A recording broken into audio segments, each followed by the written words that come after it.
For more on today's decision by the AFL to back the Voice, I spoke a short time ago to the AFL's General Manager for Social Policy and Inclusion, Tanya Hosch, where I began by asking her how the AFL arrived at this decision. In February this year, the federal government called for a week of action on the referendum, and the way that we thought that we would use that opportunity was to run a series of educational seminars with all of the staff and also the players at the AFL and the AFL clubs. We ran a short video that I filmed myself explaining what the Constitution is, how a referendum works, and the currently proposed question for us to vote at a referendum later this year. We then held an anonymous poll through an app while we were running these sessions, did some live Q&A, and the polling, I should mention, wasn't compulsory and it was anonymous, and we just got the sentiment and feedback from people, and also shared with them where they could get further information about the referendum that's coming up, both in relation to the reasons that some people would vote yes and also why some people would choose to vote no. We're not certainly trying to tell anyone else how to vote, but the AFL Commission certainly wanted to be clear and transparent about where we stand on this big important national issue, and they've come out in support of yes, which we believe is totally in line with our values. Was it a unanimous view among the footy clubs? Pretty much. I mean, certainly, you know, it wasn't compulsory voting, so I can't say that I know exactly how everyone feels across the clubs, but certainly there's been numerous opportunities for people to talk about it. It has been spoken about amongst club presidents with the AFL Commission, also with club CEOs, as well as staff and players, and all the clubs autonomously go through their own process of education, and some are still undertaking that.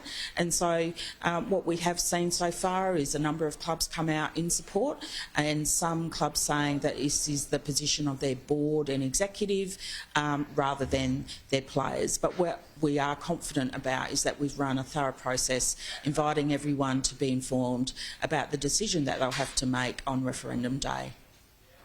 Among the players that you've spoken to, is there overwhelming support among the players? And what would be your message to a player or players who don't want to back their constitutional amendment?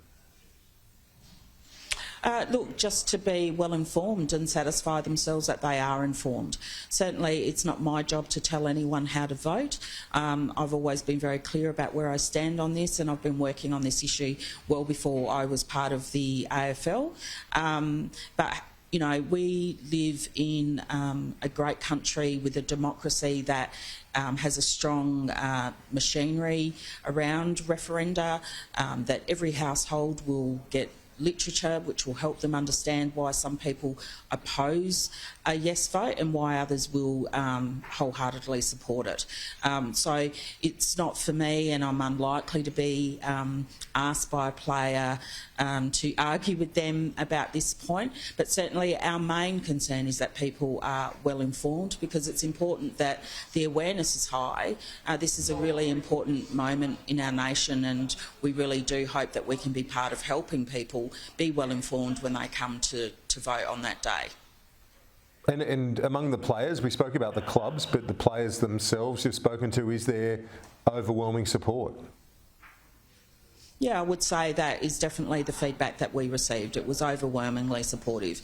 I'm not going to say it was completely 100%, but it was very, very high support. And, you know, I made a promise to clubs that I wouldn't disclose the way that they voted with anyone else, but certainly it was very high, and that was part of the consideration of the AFL Commission, was to understand what the sentiment across the code was.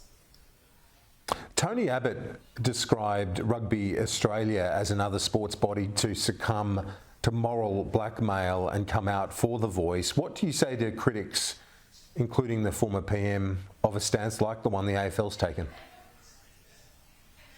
Well, we've taken a really informed process. We've done our due diligence. We've made it very clear to everyone that we're not telling them how to vote. There's certainly no judgments made about anyone who has a different position.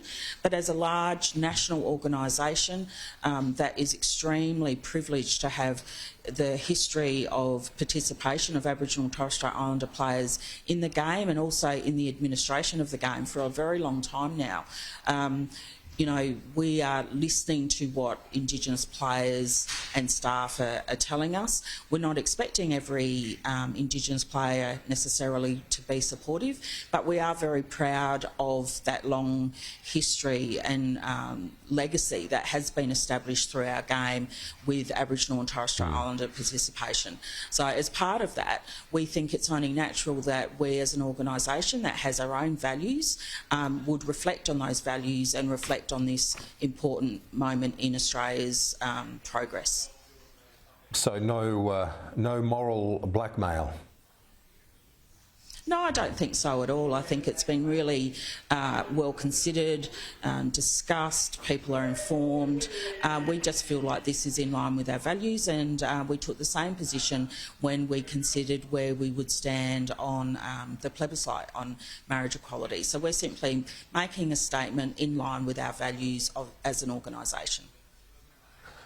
On a couple of other matters before you go, Alistair Clarkson stepping aside, emotionally it's taken a toll, the drama around the Hawthorn Footy Club and the historical claims there. What's your response to the developments today with that coach standing aside, at least temporarily?